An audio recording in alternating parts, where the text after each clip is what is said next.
There's a job opening in college basketball, and I think it's about time for our guy Brad Stevens up in Boston to probably take a good look. All of that coming up in just a minute.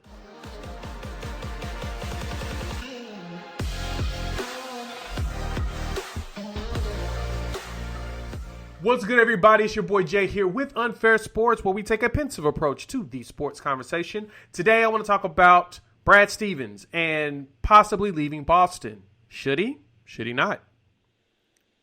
I want to figure out if it's time for Brad Stevens to leave Boston. Now, don't get it twisted. I do not in any way, shape, or form believe that Brad Stevens is a bad coach. I think Brad Stevens is an amazing coach. I do also believe that Brad Stevens has a ceiling. And I think that we're at the point right now where he has hit said ceiling. This is my point. Now, this is why I say Brad's not a bad coach. Brad Stevens and his team, and the Boston Celtics, he's been there. He's been there for what? 2, 3, 4, 5, 6, 7. This is his 8th season there as the head coach. He's been to 3 of the last 4 Eastern Conference Finals with his teams. And it's mainly with his young guys, Jason Tatum, Jaylen Brown. They were there during this. He had Isaiah Thomas, of course, helping. At one point, he had Kyrie. But the Kyrie year, they didn't go to they only went to the semis when Kyrie was healthy. When Kyrie wasn't healthy, Jason Tatum and them, they rode it out to the Eastern Conference Finals. And so we know that this team, the way that they're built and constructed, they should win championships. They should be much better than what they are. And Brad Stevens walked in after Doc Rivers left, and they basically imploded the entire roster. And it only took him 1 year of downtime to actually start going to the playoffs. And credit to Danny Ainge for being able to swap picks with the Brooklyn Nets at the time, who were atrocious, for them to be able to get stars instantly to where he didn't have to wait.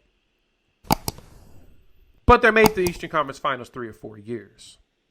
You know someone else that did that? Scott Brooks in Oklahoma City. He went to 3 and 4 years. He went to 2 and 3 years. Then he was let go. Billy Donovan went out there, and the next year, Oklahoma City went to 3 or 4, and he ended up going to the West Conference Finals as well. So, because of that, Scott Brooks got let go. It was at the point of we've hit our ceiling numerous times. I think it's a good idea that we need to get a new voice in. And Brad Stevens has shown us that he's really good at coaching young guys. He is fantastic with X's and O's, getting the young guys to do what they need to do. But I feel like the Brad Stevens situation and this experiment is going to fall in a line similar to coaches of years past who have got teams to a specific ceiling, and then they had to hire somebody else to break through. Perfect example, Dale Harris. Dale Harris was the coach of the LA Lakers when they got Shaq, young Kobe. They were winning. Couldn't get past the Spurs in 99. They fired Dale Harris and brought in Phil Jackson. What did Phil Jackson do? Won 3 straight championships. Can't beat that, right? It's kind of what you want. Next up on the list, Rick Carlisle. Rick Carlisle was doing some good things in Detroit. They had a team, in theory, of nobodies except for Chauncey Billups was a monster. Rip Hamilton was a fantastic, too, who constantly moved and pissed off all the defenders because he didn't stop moving. And then you add Ben Wallace, who was Defensive Player of the Year, 3 times? Ridiculous defender, rebounder, all of that jazz. Should be a Hall of Famer. But Rick Carlisle hit his ceiling. He couldn't get over the hump. So what they do? Brought in Larry Brown. What happened? Won a championship. Won the NBA Finals. Beat the Lakers, actually. So there you go. The next on your list, you had Avery Johnson, who was hit with the same thing that happened to Rick Carlisle. But in this case, Avery Johnson won 50 games 2 years in a row. His team was victim to being one of the few 1 seeds getting eliminated by 8 seed.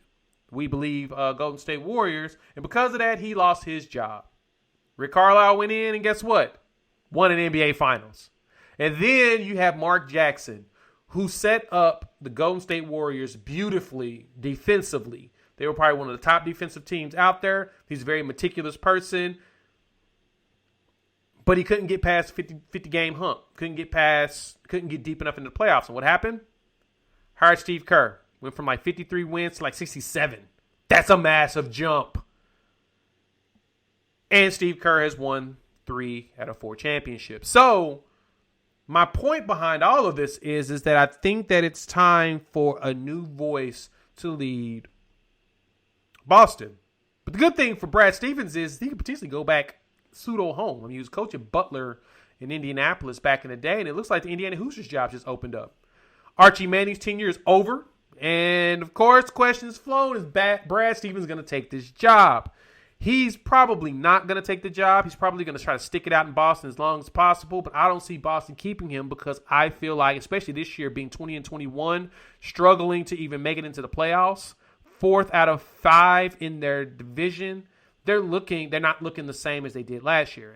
And because they were eliminated so late in the bubble, I figured they would have a late ramp up, similar to the way the Miami Heat did, because it's exhaustion. The human body has its limits. You're not going to expect anybody to be able to go out there and just play 365 days straight and dominate. Your body needs time to rest, and your body needs time to recover, and as much energy as exert, and as much energy as they exert, as well as much bang and wear and tear on their bodies it is during the season. Because it doesn't look like they're really doing much out there, but if you go watch the game, the speed is ridiculous. Like, if you watch it closely at a game, the speed is ridiculous. The way they hit each other, the sounds, the thuds, it's a lot louder than you think. It's crazy how physical they really are, even though they don't look as physical as you would want them to be. They're just not trying to kill each other as bad, but they are being physical. They're down. They're just looking, I hate to say it, but they look kind of soft. They don't look like they're really out there just powering people or trying to be as physical as they possibly could, which that level is, of course, completely different than the human eye. They're not playing at the level that they played over the last 5 seasons. And because of that, Brad Stevens may end up seeing himself out. I mean, Boston is still old school ownership, so there may be a chance that he doesn't get forced out. But I know they're looking at this and they're evaluating things and saying, hey, man, if we can't get past the Eastern Conference Finals, if we keep getting stopped there every single year, regardless of what everybody else is doing, our team is built well enough to do this. They're not going to fire Danny Ainge. They're going to let go of Brad Stevens. And so we don't see we're not going to see very many Jerry Sloans. I don't see Brad Stevens being a Jerry Sloan. Even with the success that he's had, I don't see him getting that grace from this ownership. They want championships. They felt the championship in 2008. They need another one. They need to get more.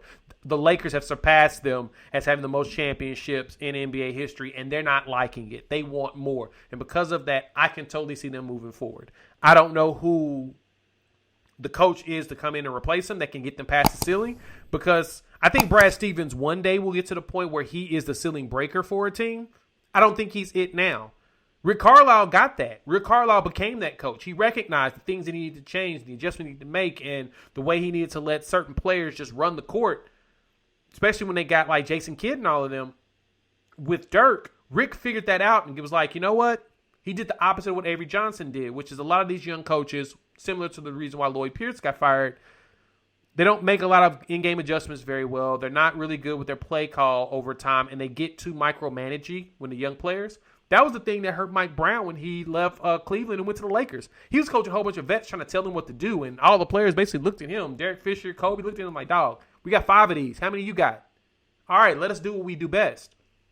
That's why certain coaches didn't work out as you would think they would, because they have that mentality of they need to be a micromanager and control every aspect without having faith in their stars. And this is where Brad Stevens, to me, is kind of in a little bit of a conundrum, is that Jason Tatum and Jaylen Brown are young. They're still young guys. So, and Kemba is more of a vet. Can't stay healthy, but Kemba's more of a vet. Their biggest issue is he wants to micromanage these young guys, but at the same time, now that they're developing into stars and really getting the game and understanding better, he's kind of got to let them go.